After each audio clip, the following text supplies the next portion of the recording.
Hello! Welcome to Changeling Cast, the podcast dedicated to reading and dissecting urban fantasy, paranormal, and speculative romance series. I'm your host Mara from the YouTube channel Books Like Whoa, and this season we are making our way through Nalini Singh's Psy-Changeling series.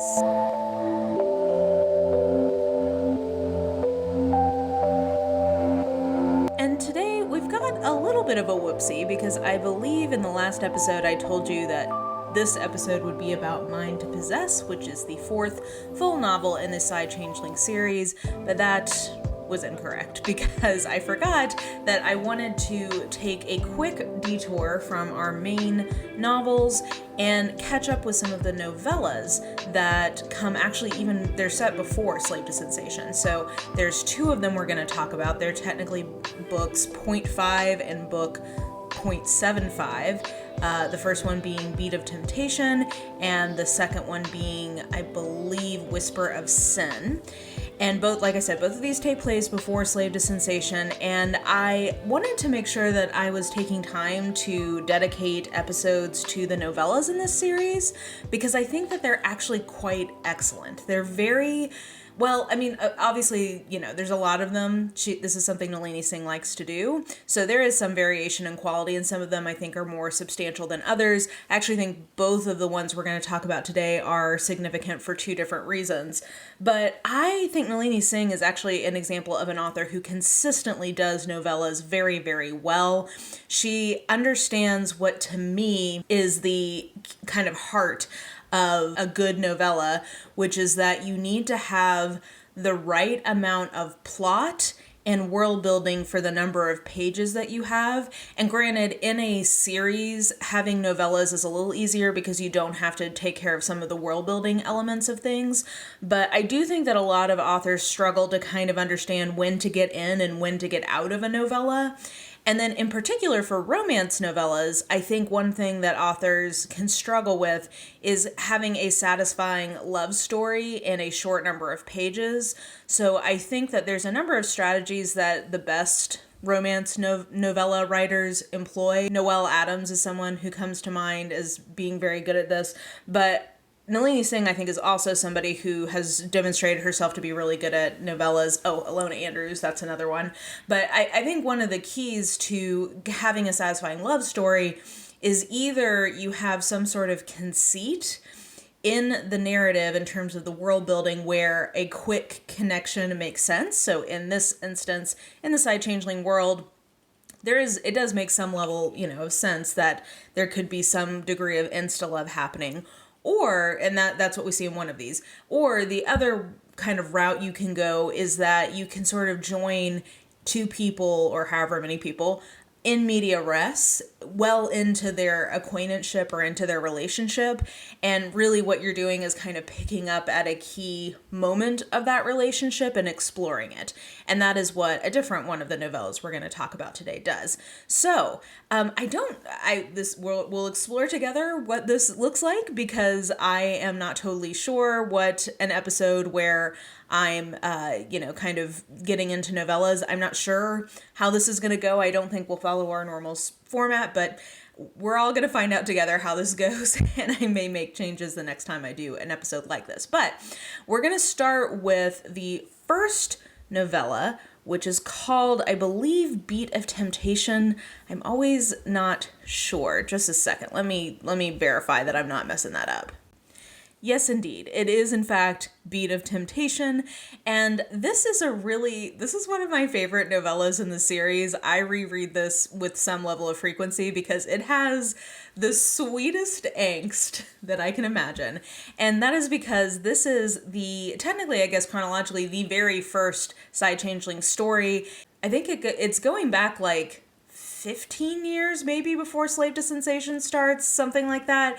And it is the love story between Tamsin and Nathan, who we have met because they are key members of the Dark River Pack. Tamsin, or Tammy, if you'll remember, is the pack healer. And Nathan, or Nate, is one of the sentinels to Lucas, who is our Dark River Alpha, and he is the hero of the first book, Slave to Sensation. He and Sasha come back up a lot in these books, but Nate and Tammy are also very frequently recurring characters. You may also remember their adorable twin leopard cub boys, Roman and Julian. They are also beloved recurring characters. But Nate and Tammy, but when we meet them, are, they've been happily mated for years and years and years. But this is going back and us finding out kind of how they got together. And it destroys me, guys. This is so angsty. Okay, so really what the setup for this is, and how much should I get into? Because there's not a ton of plot in novellas. I don't know. We'll kind of feel this out. But the basic setup for their story is that, I think like 15-ish years ago, Tammy is 19 and Nate is 29. So he is 10 years older than her. And they realized that they were mates when on Tammy's 15th birthday. He dropped by to say hello to her, wish her a happy birthday. And in that moment, their leopards recognized each other and they realized that they were mates. Nate immediately is like, okay, this is awesome, but you are a child. And so, we gotta lock this down. So for the last 4 years, they have been having to essentially suppress the mating bond between them. And particularly Nate has taken a lot of the burden of that, because when Tammy was 17, so, they knew she was going to be a healer. She was training under the healer of the pack, Shayla. And so she was preparing for that long term, but Shayla is Lucas's mom. And if you will recall from Slave to Sensation, both Lucas's mom and dad were killed by a rival leopard pack. And that happened when Tammy was 17. So she became the pack healer at 17. So she's got basically kind of two very adult things happening at a very young age. She is responsible for being the healer for this entire pack. And she has a mate who, even though she is, a child still, developmentally, she is in a young woman's body now. And so she's having to sort of suppress those needs, but also trying to take on all of this responsibility. And Nate is also very concerned because in his life, his mother, content warning here for self-harm, his mother actually ended up committing suicide because she was married or mated with his dad, but they weren't true mates. They'd fallen in love and they'd gotten, together and had a kid, but she fell out of love with him and she felt trapped and she ended up killing herself. And then his father ended up, it's not totally clear if he actually kills himself, but his life ended shortly thereafter. And part of the dynamic at play was that his mother was only 18 when she married his dad. So he is really fearful that the same thing is going to happen to Tammy. Basically, that she's going to end up feeling trapped by their relationship and she's going to regret it. So he is really pushing for her to have time to kind of come into her own before they complete the mating bond. And especially now that he sees that she's the healer, he feels like that's already such a big burden on her, and he doesn't feel like she could also handle, kind of the demands of also having a partner that you're accountable to. So they, to his credit, well, anyway, we'll come back. Let me finish giving an overall summary. So that is sort of the background. Tammy, when she turns 18, ends up going to New York for almost a year to complete training with a different healer. And that was very difficult for them, but, it also kind of helped keep the mating dance at bay. But when she returns, and that's really kind of that's where the story picks up, is she's just come back. She is ready. She's 19 and she's like, okay, I'm ready to be mated. But Nathan is still wanting to keep her somewhat at arm's distance and let her have time to continue to kind of mature into adulthood. And she is feeling really rejected from him. And that is why this novella destroys me, because it is so much us and Tammy's point of view, and her perception of what's going on is that he is both like being controlling of her and not listening to her, but also she's coming to this belief that he actually just doesn't even really want her, that he's driven, to complete the mating bond because of his animal, but like if he could, he wouldn't be with her. And her whole thing, like she's like, even if there was no mating dance, you would only be the only one I would ever want. And she feels like he doesn't reciprocate that, so it's very angsty. And then in the background, the other thing that's going on is it's around Christmas. I think that this and maybe the other one as well, but definitely this one may have originally been a Christmas release because Christmas comes up a few times. But so they're creating like this big communal tree, kind of like outdoor, like it's a planted tree, but they're all like making ornaments and decorating it. So that's sort of the communal thing going on. And then there is a Psy who is encroaching on their land named Solias King. He's trying to like put up this communications tower, and that's sort of like the macro plot thing happening in terms of this is the Dark River Pack after this big attack that sort of devastated their community. This is their first kind of tangling with the Psy where they go up against them and kind of push back. So it's sort of a landmark of them starting to become a more powerful player, at least locally in California, for some of the things that are going on between the Psy and the Changeling and the humans. So that's kind of like the setup for the story. The thing that I think is really interesting about this one, and I come back to it, like I said, this is one that I reread with some frequency. I'd say I reread this like once or twice a year. I love novellas. I love rereading novellas. The thing that draws me back to this is that I think Nalini Singh does such a good job of like capturing what it feels like, what unrequited love feels like, and the fact that it's happening in the context of a couple that we know are mated, and she manages to make it feel so angsty and to have such weight to that, I think is a real credit to her, because in some level, I mean, and this is true in every romance, they're going to get together, and in this case, they know that they're going to be in a mated pair. I should say, I guess this is in this podcast, this is the first time we're talking about two changelings getting together. So then that's even one more stake removed. It's not like this is a non-changeling who has to kind of be persuaded that, like, kind of understanding what mating is, et cetera, which is part of the conflict of the second novella we're going to talk about.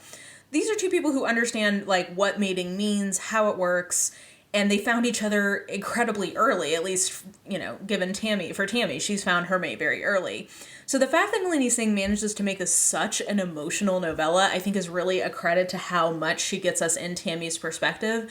And I think she really effectively communicates Tammy's feelings of insecurity, feelings of maybe that she's not, like, sexy, basically. I think she has a lot of insecurity around her own sexuality because normally changelings, when they kind of come into sexual maturation, it's very accepted that they're quite, like, promiscuous, I guess. Like, there's a lot of sexual exploration that happens among the juveniles, as they're called, and she didn't really get that because she already knew who her mate was.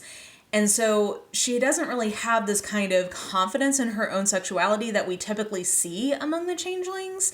And she also is a healer, so she has this perception of herself, or she's projecting, I guess, into Nathan, that he just views her as sort of like this practical, comfortable woman, and that he doesn't really view her as desirable beyond just the fact that his animal wants her.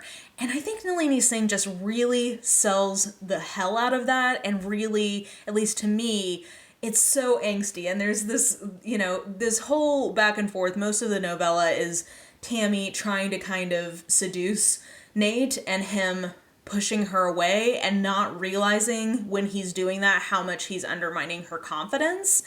And it kind of culminates in this moment where she decides to leave, and he is utterly shocked. He doesn't understand, and he basically goes to each of these different pack mates and gets kind of scolded and dressed down of just like, you are doing this for yourself. You want to keep her close enough so that you feel like you're in control of her, but you're not actually listening to her, and you are not giving her what she needs. So you either need to be who she needs in this relationship, or you need to just let her go. And I think that was a very satisfying, like, comeuppance, and it was very satisfying to see him come to the realization of the fact that he has been trying to project his own insecurity about, will I be enough for her long term if she chooses me this early in her life? He's finally able to realize that's what he's been doing. And the only thing that keeps, because I would probably rate this like a 4.5. The only thing that keeps this from being a full 5-star for me is that I do wish he had a little more of a grovel to her. We, the readers, see him have this big realization, but I felt like she deserved to hear more of the words that he messed up and that he, would do better. But I just felt like it's very satisfying for him to finally kind of have that flip. And then there's this nice moment towards the end of the story where they're moved in together. He's out and about and he's going to get her flowers. And he ends up getting her this orchid, and it kind of becomes a metaphor between them, or it's a validation to her that he sees her as something that's special, and, that she deserves to be brought flowers, and that he, feels romantically towards her, not just because he has to for the mating dance. So it's very sweet. And then we cut forward to the present. We see them like getting it on their anniversary, and we see the adorable cubs, and we see all of the characters that we've met up to that point, like hanging out at their house. So it's a nice little bit kind of a fan service, but it's just a really satisfying novella. And I do think part of what I like about it is it feels like an exploration of kind of control between men and women in hetero relationships, and kind of what the power, like, it's a different take on power dynamics between men and women, with sort of literalizing this metaphor about the patriarchy, where he is trying to control her sexuality in a way that when she was underage made sense, but then he cannot see her kind of as a full adult the way that he needs to. And I feel like that might be kind of grasping at a metaphor for kind of us shaking off the coils of the patriarchy, and men viewing women as being full partners to them, including in sexual things. So I feel like it might be kind of getting at that, as well as, I think for me, this had resonance, because as I've mentioned, I come out of sort of like a fundamentalist evangelical background, and there is so much shame around sexuality for people who grow up in that tradition. There is so much policing of sexuality, and I don't want to like get too personal for other people's lives, but let's just say that I've had a lot of friends confide in me who come from that tradition and married somebody else who came from that tradition and followed some of the kind of more typical mores around how sexuality is approached. There's a really difficult transition a lot of those couples have of engaging in any kind of sexuality, much less like fully enjoying and having a healthy sexual relationship, because it's so drilled into them, like, you can't do this, you can't do this, you can't do this. And then all of a sudden, after one vow, now you can do whatever you want. And there's also this expectation of having sort of like unfettered sexual access to each other. And it's a really difficult mindset switch to go from just something being totally taboo to something that you are supposed to be doing all the time and having a lot of freedom in. So I wonder also if this resonates with me, just because I recognize a lot of, it's familiar to me, this dynamic of having to tamp down your sexuality and then all of a sudden being able to let it kind of rip. So anyway, so I love Beat of Temptation. It's one of my favorite novellas in the series for sure. Like I said, I'd give it probably a 4.5.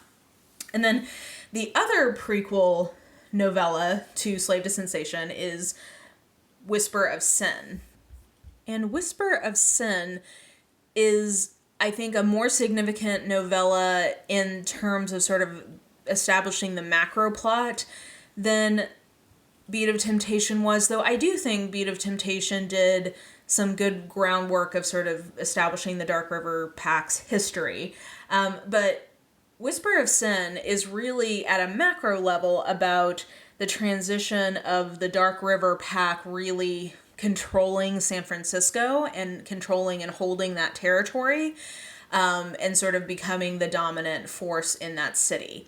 And it takes place, I would say, I don't know, maybe 3 or 4 years before Slave to Sensation. And it opens very dramatically, and content warning for attempted assault. But it opens with our heroine, Rhea, who we did meet in Slave to Sensation, if you will cast your mind back. She is Lucas's sort of like office manager. We open with her having been attacked. There was essentially an attempted rape of her. And Dorian, who is one of the sentinels in the Dark River Pack, he fought off the attacker, and he was with another changeling named Emmett, who I believe is sort of like taking over as the trainer for soldiers in Dark River, if I'm remembering that rightly. And Emmett, when he sees Rhea, it's not quite instimating, but it's an instant connection, and very quickly realizes that she's his mate. So Rhea, this is in Chinatown, and if you know anything about San Francisco, there's a very vibrant Chinatown area. So Rhea is biracial. She comes from a Chinese heritage as well as, Caucasian. And she has a very involved and a pretty traditional family. She still lives at home. She has an older and a younger brother, but she's sort of like the very beloved one of their family. Like, everybody kind of protects her and wants to take care of her. And basically the reason she was singled out for attack is that this gang has been rising up in San Francisco called V, which I think is short for Vincent, who is their leader. Not very creative, but there you go. So they have been trying to sort of unseat the Dark River Pack as the dominant controllers of San Francisco. I think they're backed by some like mob money. And they had come to her family's place of business and essentially asked for like protection money.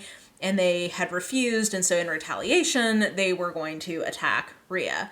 So that's sort of the macro plot, is that Emmett and Dorian and Lucas are trying to figure out who instigated this, and then they're just in general trying to take down that gang and kick them out of San Francisco, and this will sort of like cement their status as the ones who are controlling San Francisco.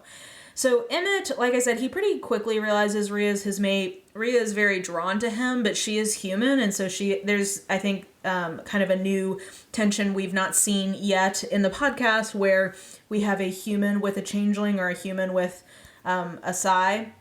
In this case, it's a changeling. But so some of the conflict, or some of the kind of metaphor of what's going on here, is that she is trying to understand his culture, essentially him being changeling, and what that means to be in a relationship with somebody who's changeling, and eventually she realizes mated to somebody who's a changeling. And then he is also coming into her family, which is very traditional in some ways. So basically, she has this guy who her family wants her to marry and like assumes is her sort of implied fiance. He is such a fucking ween. I'm really... He's like contemptible to me. Nalini Singh does a very good job making him very just like, ugh. But so she knows she's not going to marry him, but her parents are really trying to insist, because they have this very high premium on sort of like protecting her. She also has this really adorable relationship with her grandma, who lives with them, who she calls Popo, and everybody else calls her Nana. And they just have a really sweet dynamic. Her grandma Popo keeps teasing her about how her, kind of a use it or lose it with her woman parts, as she calls them, which is very sweet. And it's a more straightforward one. They do eventually figure out who has been following Rhea. Emmett saves her from them trying to do a drive-by. So that's very tense. And then they eventually take the gang down. And of course, Rhea and, Emmett is accepted by her family. And, she kind of makes peace with what it would mean to be mated to him. And, they get together. So it's a pretty straightforward one. But I do think that it's significant in the sense of it has one of the more insta-love stories. It's interesting, given how much, there's like a fated mate component to kind of the world building here. We don't get as many insta-love stories as you might expect in this series. They're actually fairly rare or uncommon, or at least they aren't played as insta-love. I guess when you really think about it, some of them kind of are, but they don't feel that way. This feels a little bit more insta-lovey, but again, in a novella, and in a speculative novella at that, where there's some like world rules that would make it make sense to me that could happen. I give it a pass, and I think Nalini Singh does a really good job of sort of selling that. But this is definitely the first time we've seen a human as one of the components of our main couple, so I think that's significant. And then, yeah, this is, like I said, sort of on a macro level, this is the novella that shows us how Dark River came to be in control of the San Francisco area. So this one I don't think is as substantial, but I think that this is a really fun speculative romance novella, and I would probably give it like 3.5 stars. Like, I think there's something extra special about it, so not quite a 3, but I don't think it's like one of her very best.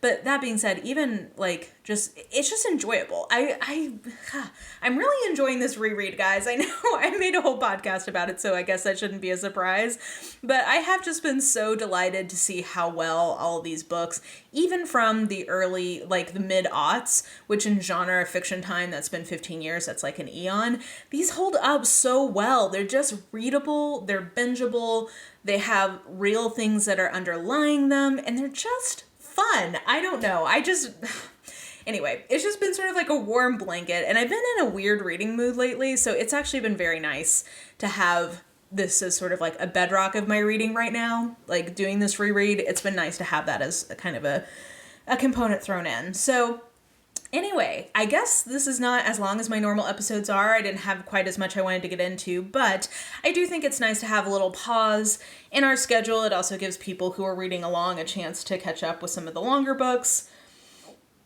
if they get a little bit behind, so it's nice to have that. And I love these novellas and short stories, so I want to make sure I'm prioritizing making time for them. So next week we will in fact talk about Mind to Possess. Then the week after that will be another novella catch up, because there is a 2.5 and a 3.5 novella, and I really, really like one of them. I will note that Whisper of Sin is available as a standalone, and then I think it was also in a bind up with other, like an anthology called Burning Up, which I don't know how easy it is to get your hands on that, but you can get Whisper of Sin as an ebook standalone. And then Beat of Temptation is in Wild Invitation, which is a bind up of 4 novellas in the Psy-Changeling series, and it is my favorite. Like, I would say it as a collection is one of my favorite books in the series, because I really, really like all 4 of the novellas in that particular collection. So you can get that. You can get Beat of Temptation and Wild Invitation. It's the first one in that collection. So next time is Mind to Possess, and then the week after that, the reason I went down this track is that it is 2.5, which I believe is Echo of Silence, which is in the bind up called Wild Embrace, if you want to get your hands on that. And then also, I believe it's Stroke of Enticement, which is 3.5, and that is in Wild Invitation. So that will be the week after that. And yeah, I think that's the logistics I need to tell you. So hope you guys enjoyed a little shorter, a little different episode this week. If you enjoyed the podcast, do take a moment to go rate and review if you get a chance. And if you want to hear more from me, you can follow me at Books Like Whoa on YouTube and Goodreads and Instagram and Twitter, all the things. I'm using the hashtag ChangelingCast when I'm posting about this, so if you care about that, that's a thing. And yeah, I guess that's probably all I need to tell you. Thank you so much for tuning in, and I will see you in 2 weeks to talk about Mind to Possess. Talk to you guys then. Bye!